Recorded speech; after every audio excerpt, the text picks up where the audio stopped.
Essa é a parte número 5, irmãos. Então, o que acontece? Isaías realmente teve um filho, isso aconteceu nesse tempo, houve o sinal para esse tempo aqui, e eu acredito nisso, mas a profecia não acaba aqui, entende?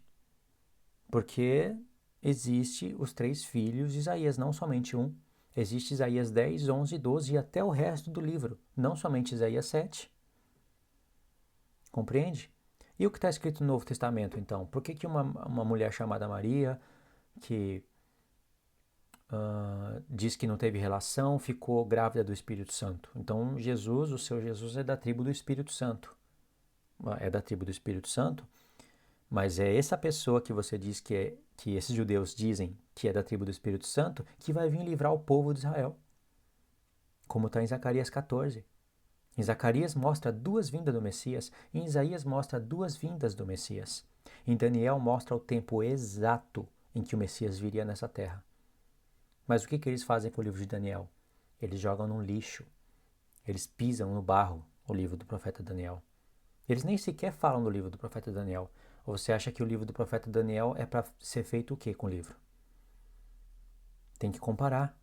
Daniel teve acesso às profecias de Isaías. Isaías não teve acesso às profecias de Daniel. E se Deus quisesse, ele poderia fazer José, né, que é chamado de Yosef, ter relação com Maria, e os dois estarem escritos que os dois são da tribo de Judá e terem um filho chamado Messias. E mesmo assim eles não iriam crer. Deus sabe que eles não iriam crer, porque eles são rebeldes, eles não gostam das escrituras. Eles usam isso como religião. Se eles gostassem, eles iriam explicar Isaías 10, 11 e 12, pelo menos. Mas Deus fez assim, que é para mostrar a dureza do coração deles. Para mostrar como eles são rebeldes e não conhecem a lei. Oséias diz que o povo dele é destruído por quê? Faltou conhecimento. Olha o verso 17. Mas o Senhor fará vir sobre ti, sobre o teu povo e sobre a casa do teu pai, por intermédio do rei da Assíria, aqui entrou a Síria, tá vendo? Dias tais, quais nunca vieram desde o dia em que Efraim se separou de Judá. Eles nem sequer explicam isso. Talvez eles nem saibam o que significa isso. Muitos deles nem sabem o que é casa de Judá e casa de Israel, sendo judeus. Só se chamando a si próprios de judeus. Porque se eles conhecessem a profecia de Judá e de Efraim, iriam ver que os gentios vão se unir com Judá e que tinha que estar o Messias nisso. Eles iriam entender por que eles estão lá, não como cabeça das nações. Deus prometeu na Torá que se Israel obedecesse a palavra, a lei, eles seriam cabeça. Eles são cabeça das nações hoje? Neste momento, as nações estão se unindo para pelejarem contra eles e eles vão vencer. E a terra vai ser conquistada. Senão, Zacarias não é profeta.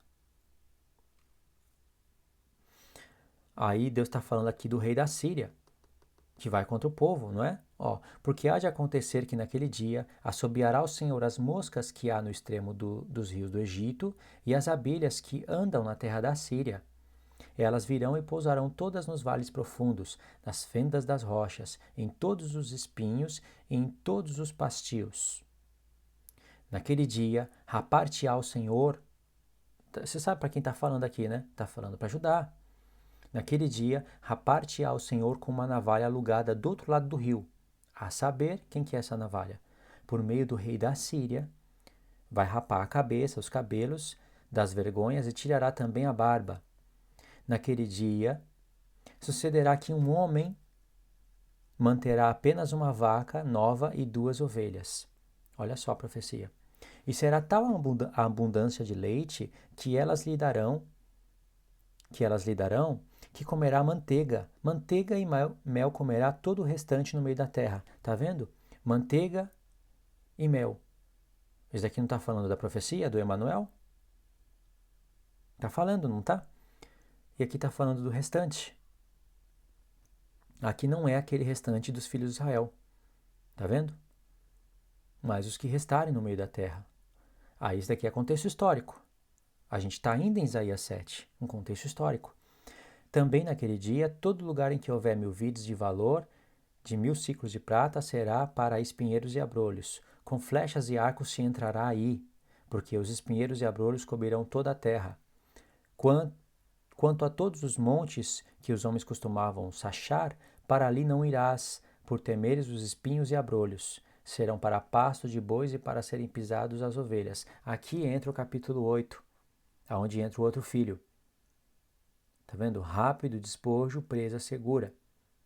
Aí você precisa ler, eu não posso ler tudo aqui, porque vai ficar complicadíssimo. Eu só sei que o capítulo 8 é importante ler, né? Se eu não ler, vai ficar difícil de explicar.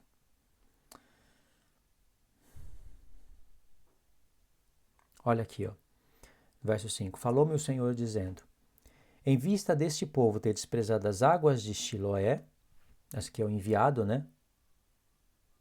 Isso daqui vai estar no livro da lei. Alguém seria enviado, né? Tá falando do futuro.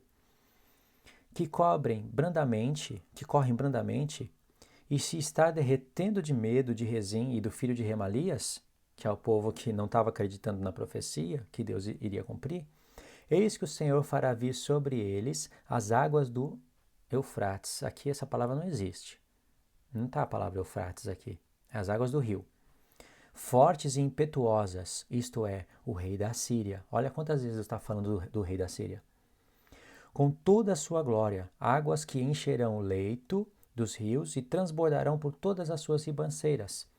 Penetrarão em Judá, inundando e passando por ele, chegarão até o pescoço. As alas estendidas do seu exército cobrirão a largura da tua terra. Ó Emanuel, tá vendo? Aqui é Deus conosco. Agora olha o verso 9. Quando Isaías está escrevendo isso, irmãos, ele já tem acesso a toda a sua profecia. Isaías não está escrevendo capítulo por capítulo, esperando Deus falar com ele, para ele falar com o povo, para ele escrever mais um capítulo. Ainda que ele registrasse porções por porções, não foi capítulo por capítulo. E mesmo assim, depois que um escritor escreve tudo, ele tem que compreender a sua profecia para fazer o material final, o material que vai ser distribuído. Então, quando Isaías escreveu o seu primeiro verso do livro, ele já tinha acesso a tudo com compreensão. Em Isaías 1 fala, se Deus não tivesse deixado para a gente descendência, nós já teríamos nos tornado como Sodoma e Gomorra. Não só por causa da prostituição, porque Deus chama eles de príncipes de Sodoma e Gomorra, o próprio povo dele, como também seriam totalmente destruídos. Mas Deus deixou uma descendência para que dessa descendência viesse um remanescente, para voltar a Deus. O remanescente voltará. Por isso que Isaías escreve o que escreveu no capítulo 1. Então, o que ele está falando aqui, ele já está tendo acesso a tudo, ele não está escrevendo aqui algo histórico. Verso 9. Enfurecei-vos, ó povos, e sereis despedaçados. Dai ouvidos, todos os que sois de países longínquos. Cingi-vos e sereis despedaçados. Cingi-vos e sereis despedaçados. Aí você pode estar falando, não, está falando do contexto histórico aqui, que a Síria que iria contra Judá, mas está falando que a Síria iria entrar em Judá e inundar Judá, até o pescoço, e entraria na terra com arco e flecha. Ainda fala, ó Emanuel, Deus conosco. Então isso daqui fala de um futuro. Forjai projetos e eles serão frustrados. Dai ordens e elas não serão cumpridas. Por quê? Deus é conosco. Porque assim disse o Senhor, tendo forte mão sobre mim, e me advertiu que não andasse pelo caminho desse povo. Deixa eu pular aqui um pouco. Não, aqui mesmo dá para falar muita coisa aqui. Eu separei isso para um gráfico, para um gráfico depois. Eu separei isso para um gráfico mais futuro. Vamos diretamente agora, tem o capítulo 9 ainda. Precisa ler tudo, porque foi lendo o capítulo 7, 8, 9, 10 que os escritores do Novo Testamento compreenderam que os filhos de Isaías falavam a respeito daquela época e a respeito de nós. Nós somos os verdadeiros cumprimentos dos filhos de Isaías. E falava a respeito do Messias também. Então, por exemplo, se você vai no capítulo 10, aqui, ó. Ai dos que decretam leis injustas, dos que escrevem leis de opressão, para negar a justiça aos pobres e para arrebatar o direito aos aflitos do meu povo, a fim de despojarem as viúvas e roubarem os órfãos. Olha aqui, ó. Despojo, tá vendo? Xalau e roubarem. Bazás. Isso é o filho de Isaías. Presa e despojo. Está falando do povo dele, pegam as presas e o despojo. Aí olha só a sentença de Deus. Mas que fareis vós outros no dia do castigo, na calamidade que vem de longe? A quem recorrereis para obter socorro e onde deixareis a vossa glória? Nada mais vos resta fazer, senão dobrar-vos entre os prisioneiros e cair entre os mortos. Com tudo isto, não se apartou a sua ira e a mão dele continua estendida. Só essa frase aqui, que ela vai se repetir 5 vezes até o capítulo 12, prova que isso daqui fala do contexto futuro. Só essa frase. Mas para continuar, depois eu volto nela. Ai da Síria, certo da minha ira. Olha a palavra ira. Está relacionado com isso daqui. Ó. Não apartou a sua ira e a sua mão continua estendida. Ai da Síria, certo da minha ira. Vara em sua mão é o instrumento do meu furor. A vara em sua mão é o instrumento do meu furor. Deus está falando, eu estou usando a Síria para castigar o povo.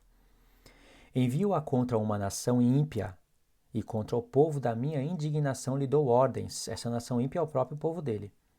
Para que dele roube a presa e lhe tome o despojo. Olha o filho de Isaías aqui. Roube a presa, tá vendo? Xalau, e lhe tome o despojo. Paz. De novo aqui, ó. Aqui é o filho de Isaías.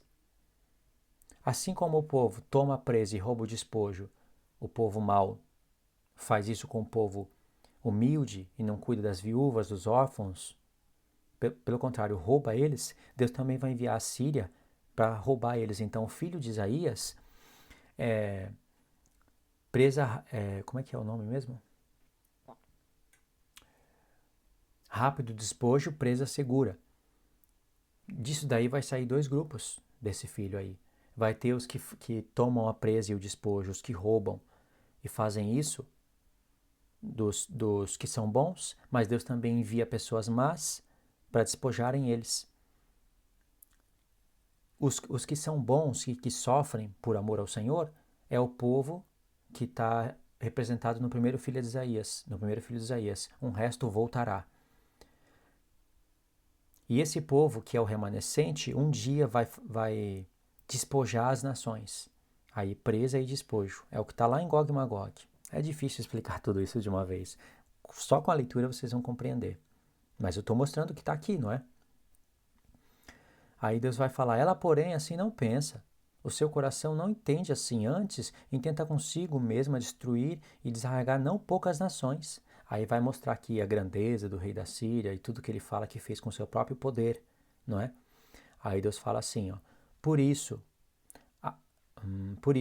acontecerá que, havendo o Senhor acabado toda a sua obra no Monte Sião e em Jerusalém, ele castigará a arrogância do coração do rei da Síria e a desmedida altivez dos seus olhos. Aqui Deus está falando de acabar toda a sua obra no Monte Sião em Jerusalém. Em Zacarias 14 você vai ver que Deus não acabou toda a sua obra ainda. Ali já está para acabar. Quando o Messias vier e colocar os seus pés no Monte das Oliveiras e salvar o povo. Quando ele vier e destruir Gog, da terra de Magog, nos montes de Israel. É o que vai falar em Isaías 14.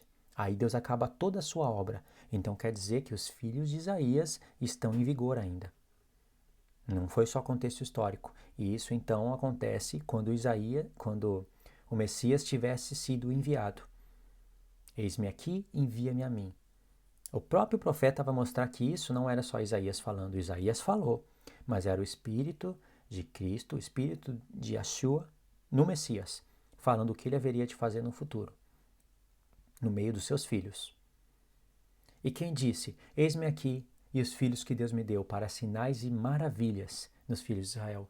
Foi Isaías. Só que quando Isaías escreveu isso, ele sabia do que estava escrevendo.